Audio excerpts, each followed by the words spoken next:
Welcome back, folks. Today I thought I would share a few games that I'm anticipating and looking forward to playing, but haven't had a chance to play yet.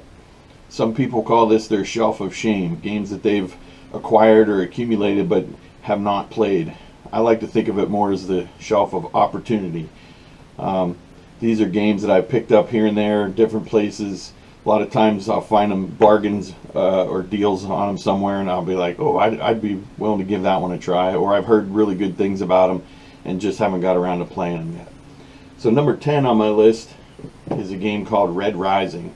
Now apparently this game is themed off of some novel or book series that I don't have any connection to, so I'm not sure that I'd really be into the theme because I don't have a connection with that. But the reason this game appealed to me, one, I found it on as a really good deal. It was like a Target clearance or something. But second, this game is from Stonemaier Games, which is the same company that makes Wingspan and Scythe and some other really, really good games. Wingspan's one of my favorite games ever, and Stonemaier has a really good reputation of putting out good games. So even though I don't really have a connection to this theme, I'm really interested in giving it a try and seeing what it's like. The next game is a little bit of a cheat, if you will, because I've actually played it one time, and this is Carcassonne South Seas. Now, Carcassonne is a really famous game. A lot of people would consider it a modern classic along with Ticket to Ride and Settlers of Catan. It's one of the games that many people just first get into or that pulls them into the hobby of board gaming. I've never personally been a big fan of Carcassonne, but and there's probably 10 or 15 different versions of the game. This one we picked up and I got a chance to play it once, and I just remember that out of the versions of Carcassonne that I've played, this was actually the one I liked the best. But for whatever reason, we just never got it back to the table again. So even though I've played this once, I completely forgotten about it, and I'd really like to get to the table again and give it a shot. That's Carcassonne South Seas. A game that I actually have two copies of. First of all, I'm a huge Sherlock Holmes fan. Back in grade school, I think it was, maybe 6th, 7th, 8th grade. This was a book or a series of books that I had to read. Back when I was in school, I was never a big fan of reading things that the teachers made us read. I would much rather pick out something that I liked, and in a lot of cases that's because I like nonfiction stuff. I'm a history guy, but in terms of fiction books and books that our teachers made us read, Sherlock Holmes and Sir Arthur Conan Doyle's writing was something that actually interested in me, and I really got into it for a while. I've had an older version of this game for a really long time, but the artwork on it is really bland and it's just kind of dull. The text in the instruction booklet, this is a detective series where you're finding clues and you're having to solve mysteries, obviously to go along with the theme.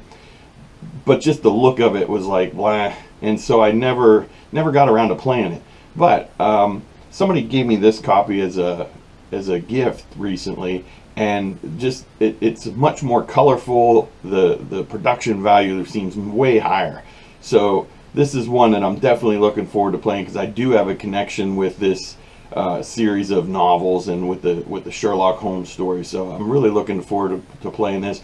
I haven't played a lot of detective games actually. You know, everybody's played Clue, and there are certain games like Picture Perfect that are sort of like Clue, but I haven't played a lot of more recent games like Chronicles of Crime or anything like that.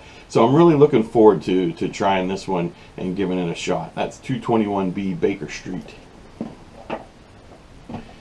The next game I'm looking forward to is a cooperative game called Apollo, and I did open the box on this and started to peruse it, and the thing that really strikes me with this is just how cool the production value is, and how they tied the theme and the mechanics of the game to history, to the things that happen in the Apollo and Gemini missions. And it looks pretty cool because there are different levels of complexity, and you start out going on some of the Gemini missions, and it looks like they're a little bit simpler, and then as you progress and it's almost like a little bit of a campaign. Once you get through those missions, you work your way up to the Apollo missions, and it gets more difficult. The board is this really cool picture of the orbital pattern around the moon and around the Earth, and it's just super cool looking game. Haven't had a chance to play it yet, but I'm really looking forward to it. That's Apollo. Another game that I'm really looking forward to is Sid Meier's Civilization. Now, I never actually played this on the computer. I know a lot of people did.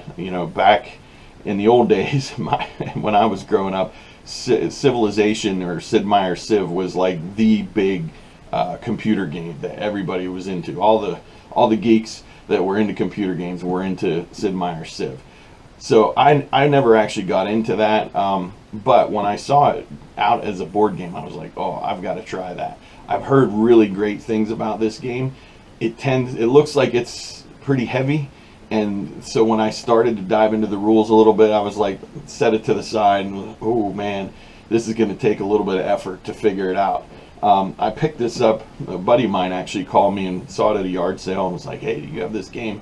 I said, no, but I'd love to have it. So this is one that I just need to set aside some time and really be willing to dive into it and figure it out. I think it's on that heavier end, but that's okay because we don't play a lot of heavy games these days. So I think this one might fill a niche for what something that we're looking for or would really enjoy these days. Next up is sort of the opposite of that, and that's a game called Most Wanted. I happened to see this one on the Ollie's Bargain outlet for a few dollars and picked it up for one of my kids, and we just haven't got around to playing it yet. But the first thing that appealed to me was the artwork. I like the cartoony artwork, and it's got a Wild West theme, which is something that I always like.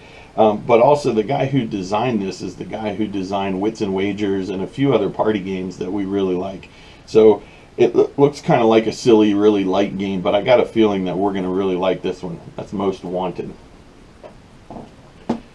Another game that's very highly acclaimed that I picked up is Terraforming Mars Ares Expedition. Now, I've heard a lot about Terraforming Mars, and a lot of people in the game community, like, that's one of the highest rated games on their list.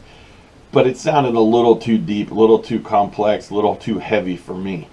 But when I heard about this one, and I'm not big into the space theme, when I heard about this one, I had to pick it up for my son Grady because it sounded like something he would really like. It sounds like it's a much lighter version, more wingspan weight game than the original Terraforming Mars, but just as good. A lot of people say they like this version, the Ares Expedition, even better. It's more of a card-driven game, from my understanding. So even though I'm not big into space themes, I got a feeling this is going to be a good one, and I really like to try it. Next up is probably the oldest game, definitely the oldest game here, and that's a game called Venture. And I picked this one up in a trade a while back. It was sort of a throw-in extra in a trade that I was involved in. And this is a card game by a guy named Sid Saxon, who's sort of a old school designer for, I think, 1970s and 80s is when he designed a lot of games. I'm pretty sure he designed the game Acquire, which is sort of a favorite classic of ours. This is a simple card game where you're building corporations and conglomerations of different corporations. You're stealing things from different people. It looks really cool. I got a feeling my son Levi would really like this. We just haven't had a chance to put it on the table yet, but really looking forward to playing Venture. Number 2 on my list is a game called Hansa Teutonica. And this one I picked up on a discount last summer.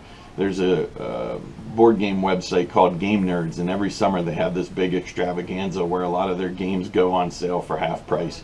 And this is one of the ones that they had for sale, and I had heard so much about it, I was like, I got to pick it up. A lot of people talk about this game in terms of how bland or drab the artwork is and how the theme is not very exciting, that's always the first thing they lead with. But after that, then they talk about how great the game is. It sounds like it's sort of a run-of-the-mill Euro game, but like really honed and perfected to a point where it's like an excellent game, even though the theme might not be super compelling or exciting. And so I'm really interested in this game, mainly based on those mechanics, but by all these reviews that I've heard that have said that it's such a great game, despite the artwork and despite the blandness of the theme. So if people like it that much, even though it's not much to look at, I'm guessing it's probably a really good game.